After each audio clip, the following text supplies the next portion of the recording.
はいどうもこんにちは。今回はですね、新しいデスクのセットアップをしていきたいと思います。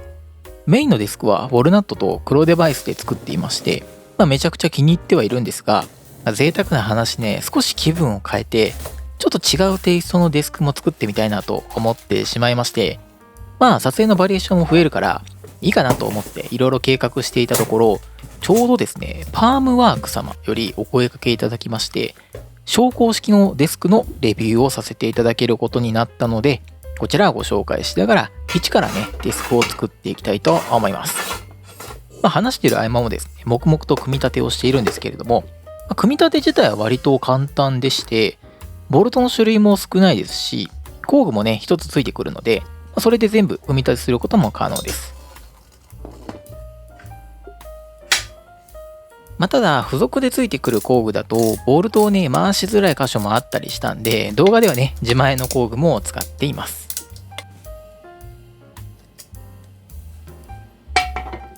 左右の足はほぼ同じ工程で組み上げますので、2本目はねかなりスムーズに組み上げることができました。正直ね、撮影とかしていなければ30分ぐらいでね作れそうな感じではありましたね。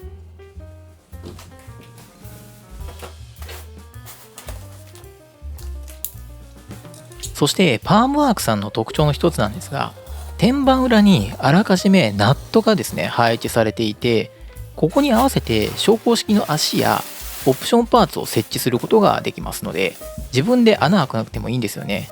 最初からこれもう鬼目ナットを埋めてやるのめちゃくちゃ楽だな。これほんとありがたくて、天板を別で買って設置しようとすると、ドリルでね穴開けて鬼目ナット仕込んでといった作業をねするんですけど、これめちゃくちゃ大変なんですよ。一回自分でやったことあるんでわかるんですけど、自分で寸法して正確な位置にナットを配置するのってかなり難しいんですよね。ちょっとずれたら設置できないんで、慣れてないとミスる可能性高いと思います。その点このパームワークのデスクはですね、一番時間がかかるところがすでに終わっている状態からスタートなので、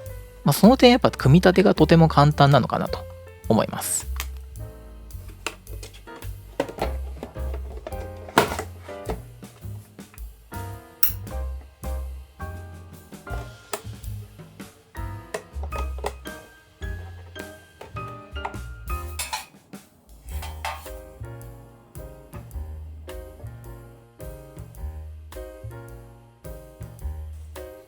今回はオプションパーツのケーブルトレイユニットやヘッドホンフック、PC トレイユニットなんかも送っていただきましたので、そちらもね設置していきたいと思います。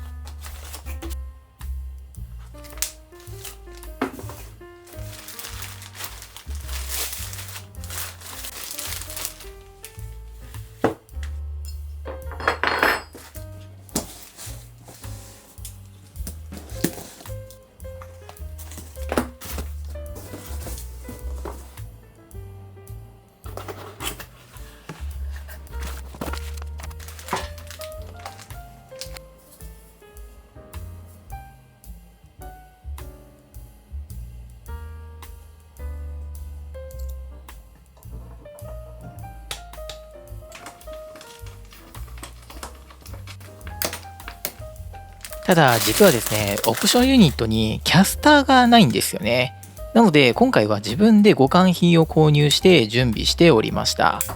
自分の環境上ですね、デスクを頻繁に移動させるのでキャスター必須なんですけど、純正パーツがあるとなお嬉しかったかなと思いますね。幸い M8 の 15mm のキャスターであれば設置することができるので、今回はねこちらをセットしていきます。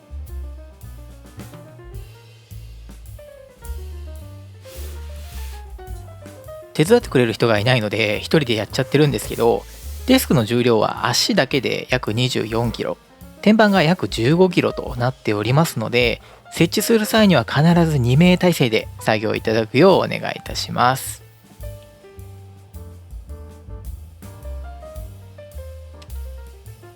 今回はまずですね、家にあるデバイスでゲーミング用兼作業デスクを作る予定で各種アイテムを揃えています。このエレコムさんの充電ダップはケーブルの長さもあって、かつ充電口数が多いので気に入って使っています。メインのデスクでも使っているので、これが2本目ですね。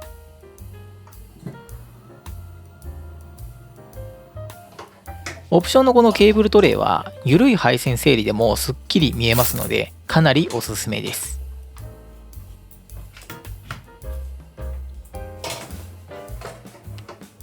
どうしても見えてしまう電源のコードは、むき出しよりケーブルカバーを使うことで、雰囲気が変わってね、許されてる感が出るので使うようにしています。モニターアームを設置するときには、天板を保護する補強プレートをね、使うことをお勧めしてます。天板はしっかりしているんですけど、モニターの重さで傷つくことがね、やっぱ多々あるので、これあるなしでかなりですね、安心感が違うと思いますね。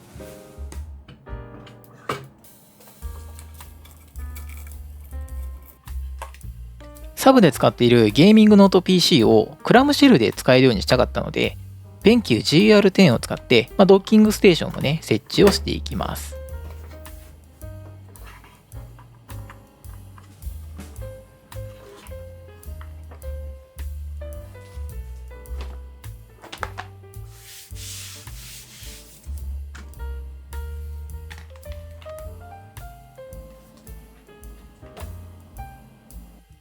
PC トレイに収納して天板裏に配線することで、このドッキングステーションを見えなくすることもできちゃいます。ただ今回はデュアルモニター化したかったので、ARM を使ってね、ノート PC を設置していきます。はい、ということでね、完成いたしました。家にあったデバイスでね、作っているので、統一感はないんですけど、なかなかいい感じになったかなと思います。かなりね、やっぱ質感いいですね。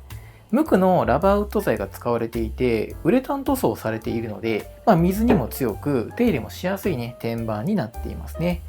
黒デバイスとの相性も引き締まってていい感じになりますし、あと白デバイスがあればですね、かなり似合いそうだなというのは思いました。個人的にはこれからね、白デバイス、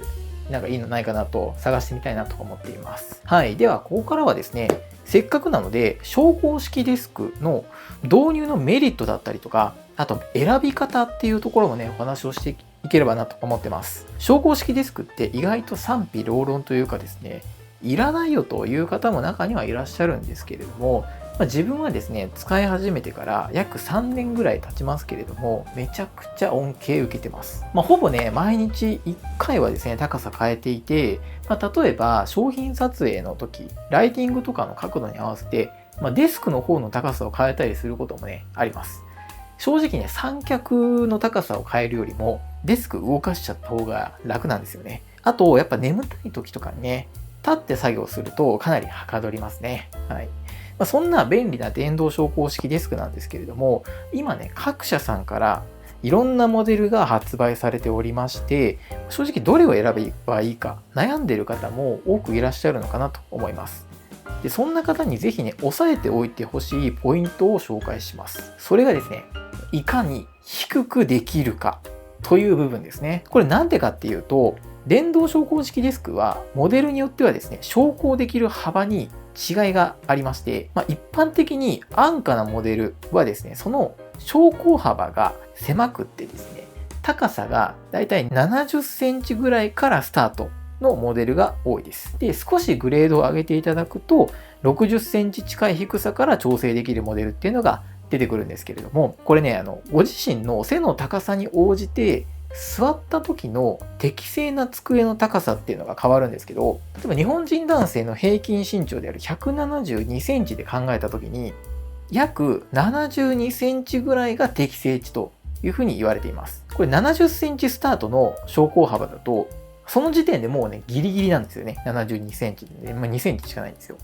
で、自分のようにデスクを頻繁に動かす人は、絶対ローラー、いわゆるキャスターもつけるので、その高さとかも加算するとオーバーしちゃうというか、自分の適正な机の高さにどう頑張ってもできないといった事態になってしまいます。実は自分もですね、これ一度後悔してまして、買い替えた経験があるんですけれども、マジで予算少しオーバーしてでも、高さを低くできるモデルをですね、買っていただいた方がいいと思います。この高さを、低くできるモデルっていうのは、デュアルモーターが採用されていることが多くて、安定性も高いですし、ぐらつきとかもそういったの少ないので、そういった面でもね、おすすめできると思います。じゃあ、60センチ近くまで低くできるモデルを出しているメーカーさん、どんなのがあるのなった時に、いくつかご紹介させていただきますと、まず有名なのがフレキシスポットさんですね。自分もウォルナットのデスクはですね、フレキシスポットさんの E7 というモデルを使っています。なのでおすすめはこの E7 か、もしくは足がこの字型になっている E7 Pro というモデルがね、おすすめです。昇降幅は60センチから125センチまで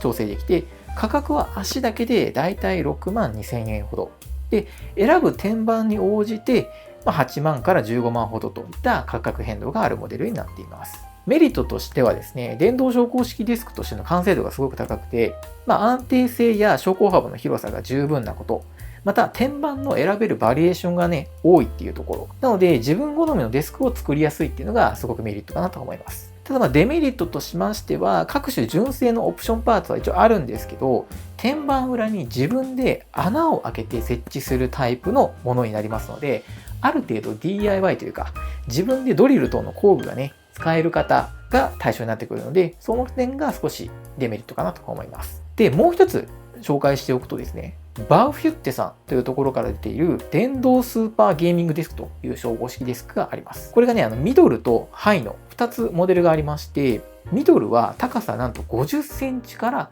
101センチ。そしてハイに関しては59センチから136センチの幅で昇降できる、かなり低く、もしくはかなり高くですね、できるモデルになっています。価格は約10万円ほどで Amazon 等で購入できるのもいいですね。で、メリットとしてはやはりですね、高さの最大値と最小値がすごくて、ミドルのモデルなんかはですね、座椅子とかでも使えるような高さになってくれますので、それはすごくメリットですよね。また、デメリットといたしましては、カラーが黒と白の2色展開のみで、木目の天板はないというところですね。また、配線隠し系の純正オプションがなくて、こちらもね、DIY とかで自分でね、別のパーツを使う必要があるというところがありますね。はい。あとはですね、コフォさんというですね、昇降式ディスクも有名ですね。約9万円ほどで購入できるデスクでして、昇降幅も63センチから128センチまで対応しているモデルです。で、特徴は、天板裏に鉄板がついていまして、デスクの反りの対策にもなっているとともに、豊富なオプションパーツがマグネット式で装着できるというものでして、メリットはやっぱりそのマグネット式のオプションパーツが工具不要で取り付けできる点。で、ちょっとまだ使ったことがないので、マグネット式パーツの強度とかはね、わかんないんですけれども、DIY が苦手な方とかは、くっつけるだけなんでね、すごくいいなと思いますね。で、デメリットとしてはそんなにね、ないかなとは思ってるんですけど、あえて言うならば、足がね、この字型ではないというところが一つだけありますね。この字型であることの何がいいかって、天板裏に配置されるモニターや配線が後ろ側に行ってくれるので、自分の足にね、当たりづらくなるという点がメリットとしてありますね。はい。そしてもう一つおすすめの昇降式デスクが、今回ご紹介しているパームワークさん昇降式デスクですね。約9万円ほどで購入できるモデルでして、昇降幅は61センチから125センチまでとなっており、しかもですね、この字型が採用されております。メリットとしては、天板裏に最初からボルトでね、設置できる穴が複数用意されていまして、組み立てはもちろんのことなんですけど、ケーブルトレイなどのオプションパーツとかもですね、ドリル不要で設置することができるっていうのがいいですね。で、デメリットについてはですね、こちらはそんなにないんですけど、やっぱりキャスターのね、純正オプションがないということだったりとか、あとは天板がですね、2色しかちょっと選ぶことができないこと、奥行きが60センチ固定という部分が少しだけね、気になりますね。で、天板自体は120センチ、140センチ、160センチから選ぶことができまして、ウレタン加工や面取りもね、しっかりされていて、天板の質感自体はすごくね、いいです。なんでそれゆえですね、もう少しこのカラーバリエーションをね、用意してもらえると、個人的にはね、なお嬉しいかなと思いますね。はい。で、そしてね、今回ね、せっかく試させていただいているので、他にも細かく、他のモデルとの違いもね、あと2つほどご紹介していきますが、1つ目がですね、足の太さですね。これがですね、例えば自分が使っているフレキシスポットの E7 なんかは、足の太さが約7センチ。で、接地面の部分は約9センチとなっていますが、パームワークデスクはですね、約5センチ。で、接地面も約7センチとなって、コンパクトになっています。細かな違いではあるんですけれども、この数センチで結構部屋の圧迫感というとか、重量感というところがね、印象変わってくるので、スリムでね、すごくいいと思います。また、2つ目が、モーターの駆動音というところですね。フレキシスポット E7 と比べて明らかに駆動音はちっちゃいです。より静かにかつパワフルで、耐荷重も 125kg となっていますので、しっかりとしていますね。